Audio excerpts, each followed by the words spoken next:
Assalamualaikum warahmatullahi wabarakatuh. Alhamdulillahirobbil alamin, wassalatu wassalamu ala asyrofil anbiya'i wal mursalin, wa ala alihi wassohbihi ajmain. Sahabat YM 28 yang dimuliakan Allah.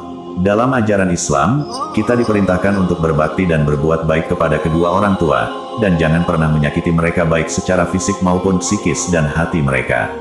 Allah berfirman, dan Rabb-Mu telah memerintahkan supaya kamu jangan menyembah selain Dia, dan hendaklah kamu berbuat baik pada ibu bapakmu dengan sebaik-baiknya. Quran Surah Al-Isra, ayat 23. Selain itu, jangan sampai membuat orang tua murka kepada kita, akibat dari durhaka kepada mereka. Dalam hadis dijelaskan dari Abdullah bin Amr bin Al-Asy'ar radhiyallahu anhuma, Nabi Shallallahu Alaihi Wasallam bersabda, keridaan Allah tergantung pada ridha orang tua dan murka Allah tergantung pada murka orang tua. Hadis riwayat Tirmidzi nomor 1899 dan Ibnu Hibban 2 halaman 172. Karena ridha dan kecintaan Allah itu datang karena keridaan orang tua, murka Allah itu datang karena murka orang tua. Siapa yang berbuat baik pada orang tua, maka ia telah menaati Allah. Siapa yang berbuat jelek pada orang tua, berarti ia telah membuat Allah murka.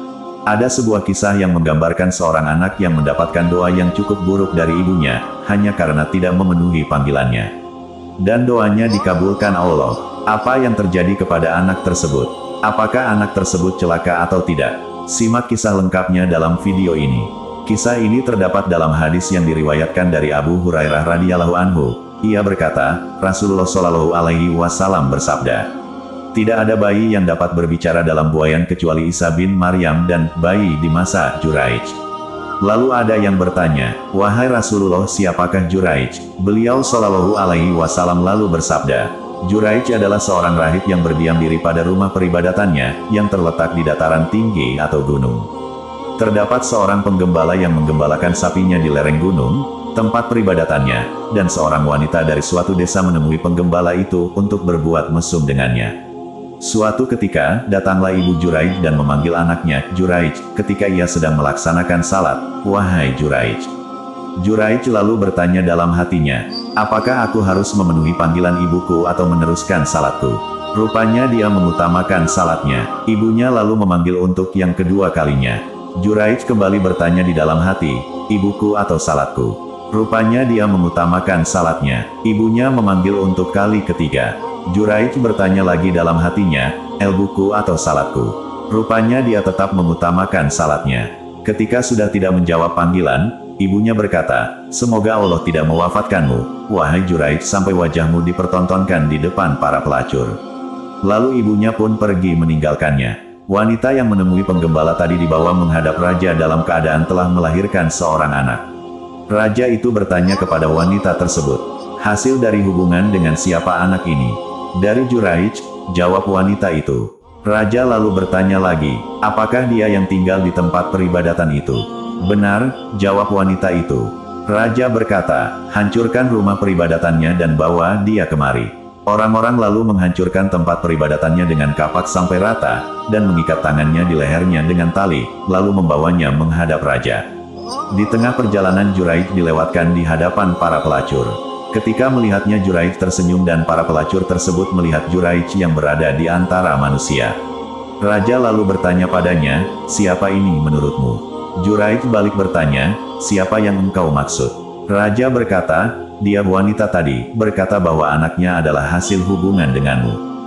Juraij bertanya, apakah engkau telah berkata begitu? Benar, jawab wanita itu.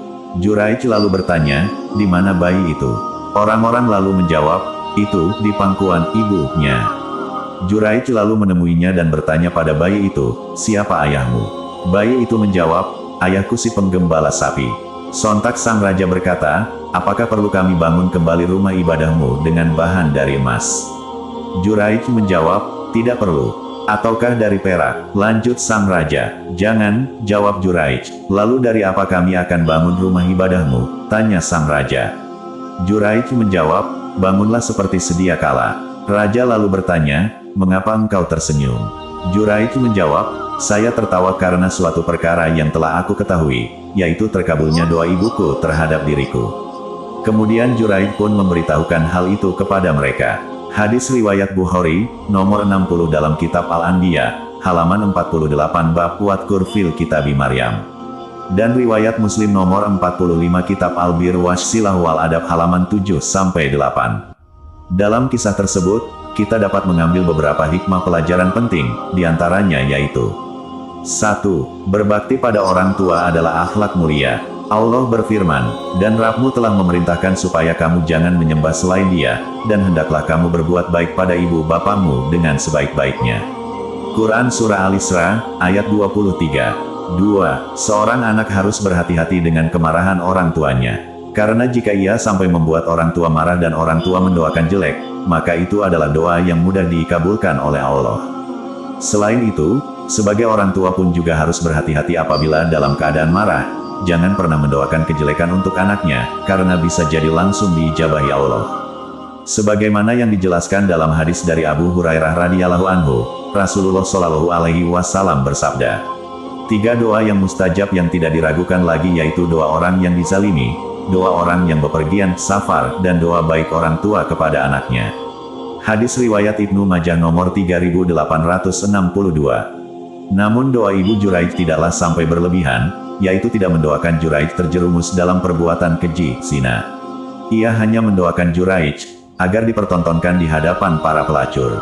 3. Orang akan mengingat dosa yang dilakukan, ketika musibah menimpa, Juraij baru mengingat akan doa jelek yang menimpa dirinya dari ibunya atas perbuatan abai Juraij. Namun hanya dengan kekuatan yakin dan tawakal kepada Allah sajalah yang akan membuat seseorang keluar dari musibah. Allah berfirman, sesungguhnya Allah pasti menolong orang yang menolong agamanya. Sesungguhnya Allah benar-benar maha kuat lagi maha perkasa. Quran Surah Al-Hajj ayat 30. Dalam ayat lainnya, bukankah Allah cukup untuk melindungi hamba-hambanya? Quran Surah As-Zumar ayat 36. 4. Jika ada 2 perkara yang perlu diutamakan, maka dahulukan perkara yang wajib. Memenuhi panggilan orang tua lebih penting dibandingkan sholat sunnah. Karena perintah panggilan orang tua bersifat wajib selama tidak melanggar syariat.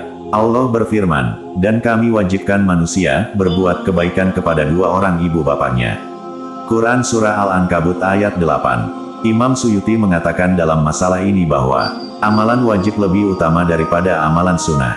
Ibnu Hajar juga mengatakan bahwa, siapa yang tersibukkan dengan yang wajib dari yang sunnah dialah orang yang patut diberi usur. Sedangkan siapa yang tersibukkan dengan yang sunnah sehingga melalaikan yang wajib, maka dialah orang yang benar-benar tertipu. Namun dalam hadis juga dijelaskan, jika orang tua menyuruh kita untuk melanggar syariat Islam, maka tidak ada ketaatan kepadanya, namun tetap harus berbuat baik kepada keduanya. Nabi Shallallahu alaihi wasallam bersabda, tidak ada kewajiban taat dalam rangka bermaksiat kepada Allah. Ketaatan hanyalah dalam perkara yang ma'ruf, bukan maksiat. Hadis riwayat Bukhari nomor 7257.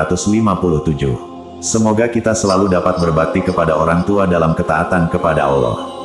Amin ya robbal alamin. Kami berharap apa yang disampaikan dapat bermanfaat bagi sahabat TIMYM 28 yang dirahmati Allah. Kami mohon maaf atas segala kesalahan dan kehilafan dalam penyampaian materi ini. Wallahu alam bisawab. Wassalamualaikum warahmatullahi wabarakatuh.